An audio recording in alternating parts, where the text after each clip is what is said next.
Iringa chatoa mafunzo ya kupambana na wizi wa mitandaoni kwa askari wa JWTZ.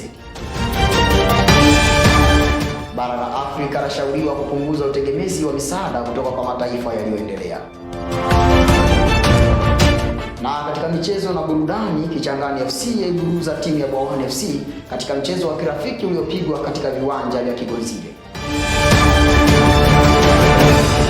Habari mtazamaji wa UoI Digital popote pale unapotufuatilia, hujambo na karibu katika taarifa ya habari. Jina langu ni Joseph Kimwecha. Chuo Kikuu cha Iringa kupitia idara ya mafunzo ya muda mfupi kimetoa mafunzo ya siku 5 kwa askari wa Jeshi la Wananchi wa Tanzania JWTZ juu ya kupambana na wizi unaofanyika kwa njia ya mitandao. Elisha Sanga anatujuza zaidi. Mara baada ya hafla ya kuwatunuku vyeti wanafunzi walioshiriki mafunzo haya, Makamu Mkuu wa Chuo Kikuu cha Iringa, Profesa Edward Hosea ameeleza lengo la kuanzisha mafunzo hayo ya muda mfupi kwa askari hao, ambapo amesema kuwa moja kati ya malengo ya kuanzisha mafunzo hayo ni kuweza kutoa ujuzi kwa askari wapelelezi kuweza kujua njia za kutumia ili kuweza kupambana na uhalifu unaofanywa mtandaoni. Aidha, amesema wizi mwingi hufanyika mtandaoni, hivyo amelenga kutokomeza wizi huo. Mafunzo haya tumeyatoa kwa Jeshi letu la Wananchi wa Tanzania pamoja na Wizara ya Nishati. Tulitangaza mbinu za kufanya uchunguzi wa makosa ya cyber. Kama unavyojua sasa hivi dunia ni kompyuta, wizi unafanyika kwa kompyuta. Ujasusi unafanyika kwenye kompyuta. Aidha, Profesa Hosea ameongeza kuwa lengo lao kama chuo ni kupambana na soko la ajira katika dunia hii ya kiteknolojia. Hivyo wamelenga kuwajengea wanafunzi uwezo wa kujiajiri baada ya kuhitimu masomo yao. Kawaida vyuo vikuu vinatoa elimu kwa matendo, na hapa Chuo Kikuu cha Iringa tunajikita elimu kwa matendo. Kwa nini tunajikita elimu kwa matendo? Kwa sababu dunia sasa inaendeshwa na soko. Ukiwa na bidhaa nzuri, soko litakuja kununua. Mkurugenzi wa idara ya mafunzo muda mfupi Chuo Kikuu cha Iringa, Profesa Mkumbo Mitula, amesema lengo kubwa la mafunzo hayo yaliyotolewa kwa muda mfupi ni kujenga mshikamano na taasisi za serikali pamoja na kupanua vyanzo vya mapato katika Chuo Kikuu cha Iringa. Hili ndio kundi la kwanza la kozi fupi za kiwango cha kuleta tija kwa chuo. Tunachotafuta hapa si kwamba tusitoe short courses au kozi fupi. Tunatafuta tija kwa ajili ya mafanikio ya chuo pia, kwa sababu kozi nyingi tumekuwa tukizitoa katika hali ambayo haitupi faida kubwa. Kwa hiyo huu ni mwanzo na mwendelezo mkubwa. Nao wanafunzi walioshiriki mafunzo hayo wameeleza umuhimu wa mafunzo walioyapata na namna watakavyoyatumia katika kupambana na uhalifu unaofanywa kwa njia za mitandao. Modern Criminal Investigation imekuwa ni kozi nzuri ambayo kimsingi imelenga kuwawezesha wapelelezi wa kada zote au wa taasisi zote kufanya upelelezi katika njia za kisayansi. Nikiwa hapa nje ya jengo la Kiota Hub ambapo hafla fupi ya kuwatunuku vyeti wanafunzi wahitimu mafunzo ya uhalifu wa mitandao imekwisha malizika na umekwisha kujifunza umuhimu wa elimu ya vitendo. Nikiripoti kutoka hapa viunga vya Kiota Hub, Chuo Kikuu cha Iringa, mimi ni Elisha Sanga, UoI Digital. Wanafunzi na waumini wa Kiislamu Chuo Kikuu cha Iringa wamefanya usafi wa mazingira kuzunguka msikiti wa Masjid Luqman uliopo Tumaini, kata ya Kihesa, mkoani Iringa kwa lengo la kujiandaa na kukaribisha mwezi mtukufu wa Ramadhani. Mwandishi wetu wa Shura Ali ana undani wa taarifa hii. Katika mahojiano na UoI Digital, amiri wa jumuiya ya wanafunzi Chuo Kikuu cha Iringa amesema lengo la usafi ni kuhakikisha mazingira ya msikiti yanakuwa safi, hasa kipindi hiki cha mvua. Ni kuweka mazingira yetu safi yanayozunguka eneo la msikiti, kwa sababu hiki ni kipindi cha mvua tunajua. Kwa hiyo kama ni kipindi cha mvua, majani yanakuwa yanajiotea mengi, kwa hiyo inakuwa eneo si salama sana kwa watu. Ndio tumejipanga vizuri kuelekea mwezi mtukufu Ramadhani kama kawaida yetu, kama miaka mingine nyuma ilivyokuwepo. Bado tunaendelea vile vile, tunakuwa na utaratibu wa kila Ramadhani mpaka siku ya Eid kufutari pamoja wote Waislamu, na nadhani inshallah Ramadhani hii inaanza, nadhani wiki hii inaanza, utaratibu ni ule. Kwa upande wake, katibu wa jumuiya ya Kiislamu amesema wameanzisha program tofauti ambazo zitasaidia kuwajumuisha Waislamu kwa pamoja ili kujifunza mafundisho mbalimbali ya Mtume. Kwanza kabisa sisi kama viongozi tumeweza kuleta hamasa kwa Waislamu wenzetu, wanajitokeza kwa wingi. Naye amiri habari ametoa elimu na kuwasihi waumini wote kumrudia Mungu na kuweka ukaribu na Mwenyezi Mungu ili kujijenga kiimani.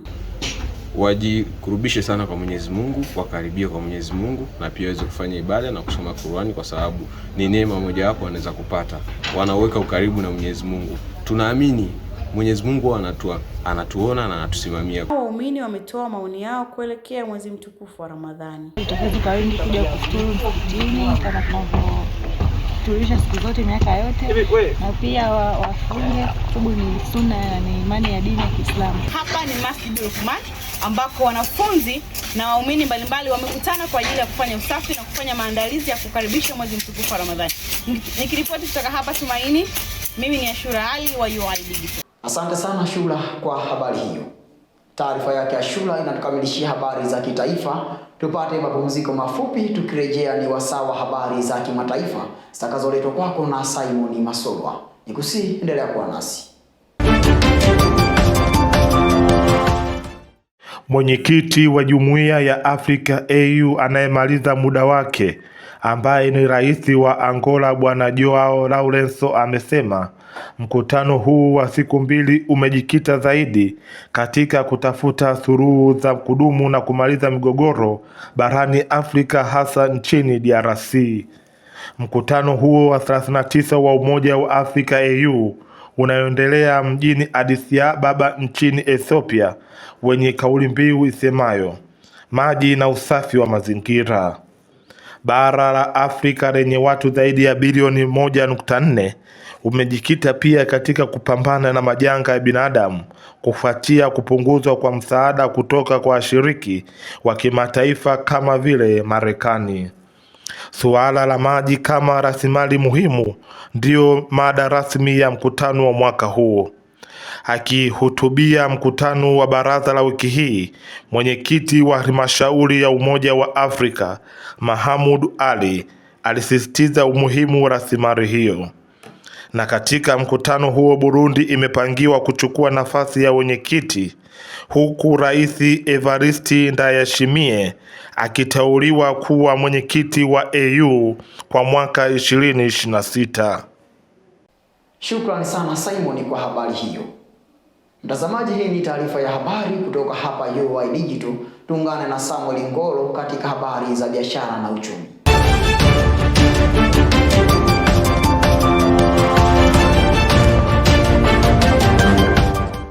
Wakizungumza na UoI Digital, baadhi ya abiria hao wamesema kumekuwa na upotevu wa mizigo, usumbufu wa madalali pamoja na kushushwa vituo ambavyo sio sahihi.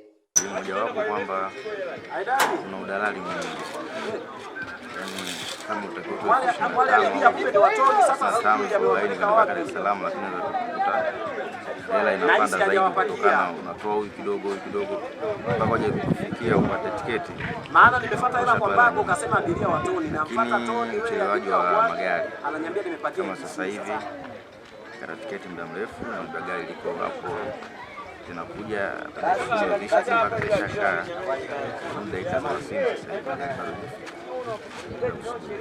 Aidha, dereva wa gari la kimotiko linalofanya safari zake kutokea Iringa kwenda sehemu mbalimbali ameeleza utaratibu wanaotumia kuweka mazingira bora kwa abiria wao na baadhi ya changamoto zinazowakabili. Zote changamoto za kwenye gari huwa zinatokea, lakini changamoto hizi zinazotokea zikiwa ndani ya gari watu wape taarifa kwanza abiria kama kuna changamoto inatokea, kabla za gari inaleta shida kidogo, lazima wape taarifa abiria bwana, kuna gari imefungwa 1 2 3 ili waweze kufanya ilikuwa na moyo asili, sababu kama hujawapa taarifa kisha siku anaweza kuleta kwanza kupata maswali mengi hakuna shida kiagizo.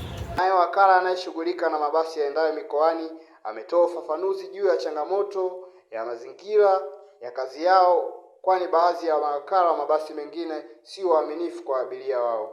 Jambo la kwanza kumsaidia abiria, tunaangalia ile tiketi ni ya basi husika, na kama agent ambaye tunamfahamu mara nyingi huwa nyuma ya tiketi wanaandika namba zao na majina. Tukishajua tiketi imetoka kwa nani, tunampa msaada kumpigia yule kwanza. Abiria umemkatia tiketi, tumempokea hapa, gari limejaa. Umeona? Alternative ni kumbadilishia gari, tuwasiliane na yule ili tuipate fedha yake. Usafiri kwa dunia sasa inatajwa kuwa ni jambo la muhimu sana, na umetoka kuwasikia abiria mbalimbali wa stendi Gumbiro wakielezea changamoto kubwa ambazo zinawakabili, na changamoto kubwa ambayo inawakabili mahali hapa ni swala la mazingira ambayo wanakaa abiria wakati wa kusubiri magari. Nikiripoti kutoka stendi hii kuu ya Igumbilo, ni mimi Samuel Ngolo, UoI Digital. Nikushukuru sana Samuel kwa habari hiyo. Na sasa ni wasaa wa habari za michezo na burudani. Tuungane na Hussein Yusufu kwa undani wa habari hiyo.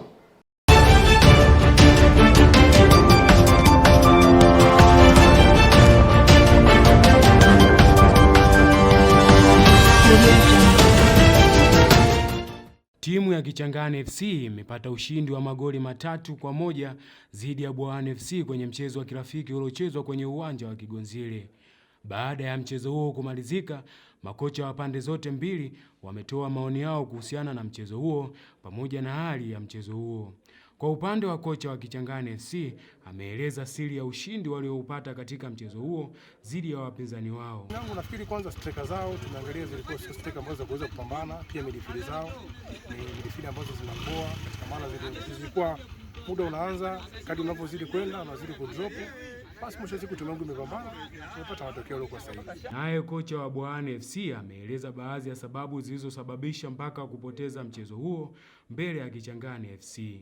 Kwa hiyo niseme tu ni hali ya mchezo, lakini sisi asilimia kubwa changamoto ya vifaa vya michezo ndio hiyo inasababisha sisi turuzi kwa namna fulani. Kwa upande wao, manahodha wa pande zote mbili wameeleza hali ya mchezo huo pamoja na matokeo ya mchezo huo kwa ujumla. Mchezo ulikuwa mzuri na tumefanya vizuri kwa kadri mwalimu alivyokuwa anahitaji.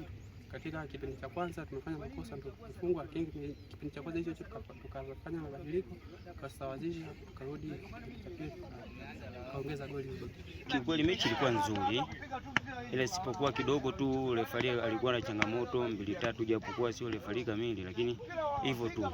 Sema game ijayo ishara tutajipanga zaidi. Mchezo wa kirafiki kati ya Bwawani FC na Kichangani FC katika uwanja huu wa Kigonzile umetamatika rasmi, ambapo Kichangani FC wameibuka na ushindi wa goli 3-1. Nikiripoti kutoka hapo uwanja wa Kigonzile, mimi ni Hussein Yusufu wa UoI Digital. Asante sana Hussein kwa kutupitisha katika anga la kimichezo. Mtazamaji, kabla ya kufikia tamati, tujifunze kidogo lugha hasimu ya Kiswahili kwa msamiati wa leo kutoka kwake Farijika Sanga.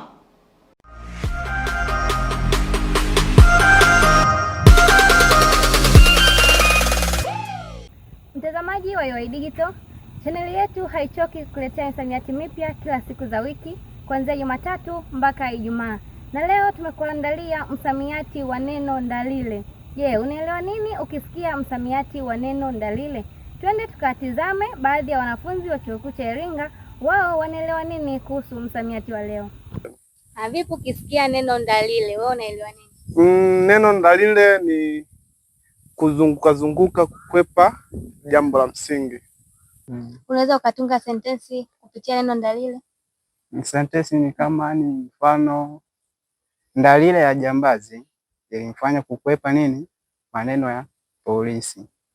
Mtazamaji wa UoI Digital, tumetoka kuwatizama baadhi ya wanafunzi wa Chuo Kikuu cha Iringa wakijaribu kutoa maana ya msamiati wa neno ndalile. Na maana halisi ya msamiati wa neno ndalile ni kutoa maelezo ya kuzunguka, kukwepa kitu kuhusu jambo fulani la msingi. Nami ni kuache na sentensi isemayo, Simoni ni ndalile katika kutoa maelezo kuhusu mahusiano yake. Langu jina ni Farijika Sanga, UoI Digital, tuwabariki kidigitali. Na hiyo ndio maana halisi ya msamiati ndalile. Nami na kuacha na sentensi isemayo, Mwajuma alitoa ndalile kwa mwalimu wake ili asichapwe. Tazamaji, na huu ndio mwisho wa taarifa ya habari kwa siku ya leo. Kwa niaba ya wote waliofanikisha matangazo haya, ni kushukuru kwa kuwa nasi mwanzo hadi mwisho. Tukutane kesho panapo majaliwa. Jina langu ni Joseph Kimwecha. Asante na uwe na usiku mwema.